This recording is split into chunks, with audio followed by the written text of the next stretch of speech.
King Dobroslav I Voislav, 1024 to 1065. After the murder of King Dragomir in Kotor, his wife fled to Ban of Rashka with her son Dobroslav in her arms. The Byzantines did not settle Rashka and Bosna, and it is not known whether the Bans there at least formally recognized the supreme authority of Emperor Basil. The queen's escape to Rashka is a proof that country was not occupied, and at the same time the heir to the Serbian throne was so saved. In Dalmatia, after the death of King Držislav, his son Stefan came from Venice and was crowned the king of Dalmatia and Croatia. And since he grew up in Venice and married a noblewoman there, he acted as a foreigner in Dalmatia. Kraljevich Dobroslav grew up in Rashka and was extremely gifted, both physically and mentally. Although he was still a child by age, he seemed like a mature man. When Dobroslav came to Shkodra in 1024, the Serbs immediately killed all Byzantine officials and crew and proclaimed him king. As soon as Emperor Vasily found out what happened in Serbia, he raised a large army and set out to personally restore the previous situation. Byzantium was very powerful at that time, the most powerful since the time of Emperor Justinian. The young King Dobroslav went out with the army in front of Vasily and defeated him in 1025 in a great battle near Bar. Dobroslav had many personal merits for that great victory because he showed exceptional courage and ability of a great military leader. The battle was decided thanks to the brave tactics of the young king. Although defeated, Vasily still had a very large army and tried to save it by retreating to the east. Dobroslav followed in his footsteps, and in a second battle on the river Drim he completely beat him. These victories were crucial for Serbia and fatal for Byzantium. The Byzantines carried out 2 more attacks on Serbia, and both times they were beaten to the ground. Because of these great successes, the Serbs named their wise military leader King Dobroslav Voislav. After the victory of Byzantium, Voislav ruled Bulgaria, Rashka, Serbia, Bosnia, Lika, Krbava and Upper Dalmatia. In 1025, the Archbishop of Split convened the provincial church council in Split. Going to that council, the bishops from Kotor, Bar, Ulcinj and Svač boarded on the same boat, and when they were in front of the Hvar Cape, the storm sank the boat, and 4 bishops were killed. This case served as an occasion for the bishops of eastern Dalmatia to ask the Pope to separate them from the bishops of western Dalmatia. Pope Benedict IX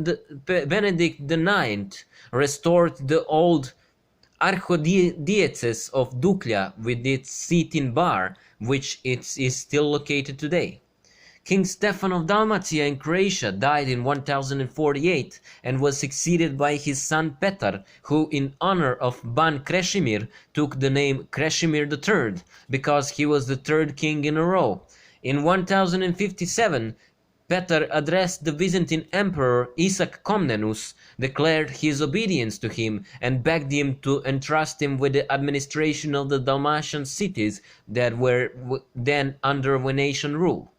Emperor Isaac accepted the request and gave Petar the title of Protospator and Captain of Dalmatia.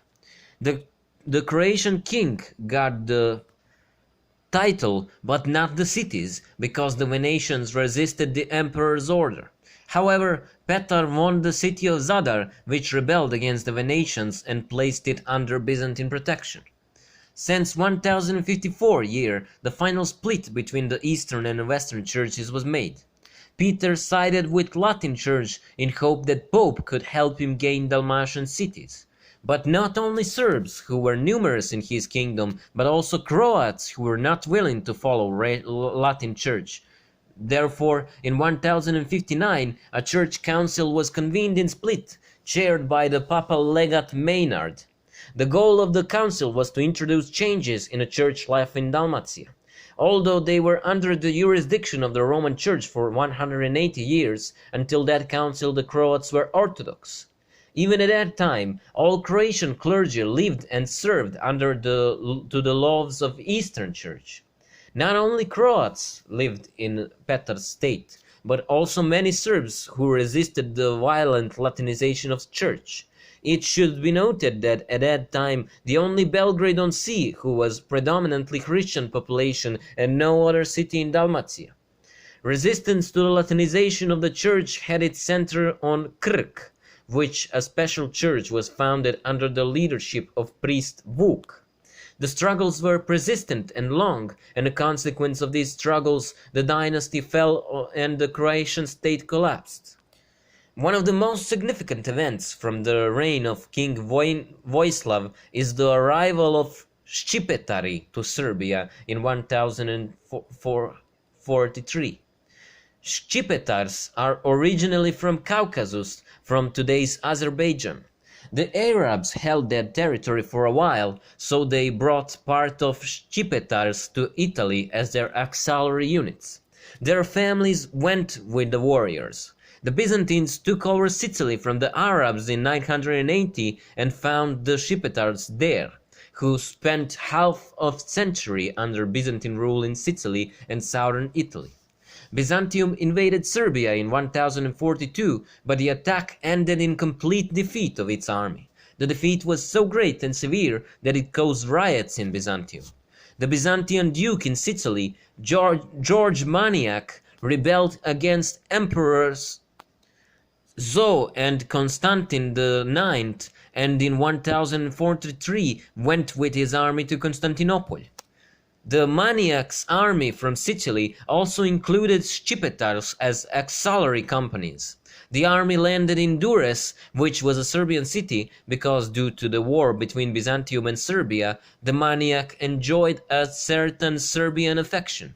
In a battle with imperial army near Doiran, the Sicilian duke was killed and his endeavor failed. The Ščipetars could not return to Sicily, nor could they stay in Byzantine territory, so they asked to settle somewhere in Serbia.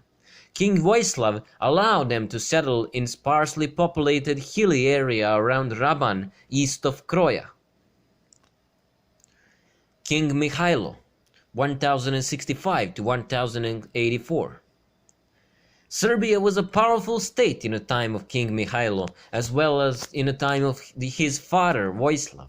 Thanks to that fact, it was not difficult for Mihailo to establish good relations with the Roman Church and Byzantium. Emperor Alexius I Comnenus established peace with Serbia and gave King Mihailo the title of Protospatar, which means the Great Square. Since the Serbian queen died early, Mihailo married Alexia's nephew and thus strengthened his friendship with Byzantium. Alexia now renounced the right of the Byzantine emperors to protect Dubrovnik and transferred that right to Mihailo. It was in fact only the fulfillment of a legal formality, since Dubrovnik has long been part of Serbia. The king of Dalmatia and Croatia, Petar Krešimir, who appointed his nephew Stefan as his successor, died in 1069. Due to the riots in his country over church issues, Stefan could not be crowned or actually inherit the throne. The Serbian ban of Zahumlje, Slaviša, who in some writings is also called Slavić or Slavac, entered Stefan's state with the army, occupied the whole, and in 1070 forced the heir to the throne to take refuge in the monastery of St. Stefan near Split. And that city and monastery were under Venetian rule. That is how the branch of Ostrivojevići, the kings of Dalmatia and Croatia, ended its rule, and it's the same time the state was abolished. With the victory of Ban Slavić, the sovereignty of Serbia over the whole of Dalmatia was re-established. At the same time, Ban Slavić undertook the cleansing of Dalmatia from Venetians and Byzantines, in which he had the great support of the people there because he prevented the violent Latinization of the church. Proponents of Latinization called on Norman from Italy for help. A meeting between Ban Slavić and Norman leaders was arranged on the island of Vis in 1075. On that occasion, the Normans captured and executed the Bon for fraud. The proponents of the Latinization of the Church, led by Archbishop Lorenzo of Split, are looking for a new candidate for the king in a person of Dmitri Svinimir, the Hungarian Ban of Western Slavonia. Svinimir was married to Jelena, the daughter of Hungarian King Saint Stephen. Archbishop Lorenzo persuaded him to place himself under the auspices of the Pope as a new king. Pope Gregory VII sent Svinimir signs of royal dignity and his legate to crown him. The coronation took place in the Church of Split in 1076 in a city that was under Venetian rule. He was agreed that the tribute paid by the kings of Dalmatia and Croatia to the Byzantine emperor in amount of 200 Byzantine ducats would be paid to the Pope from then on. During the coronation, Svinimir took an oath of allegiance and loyalty to the Pope.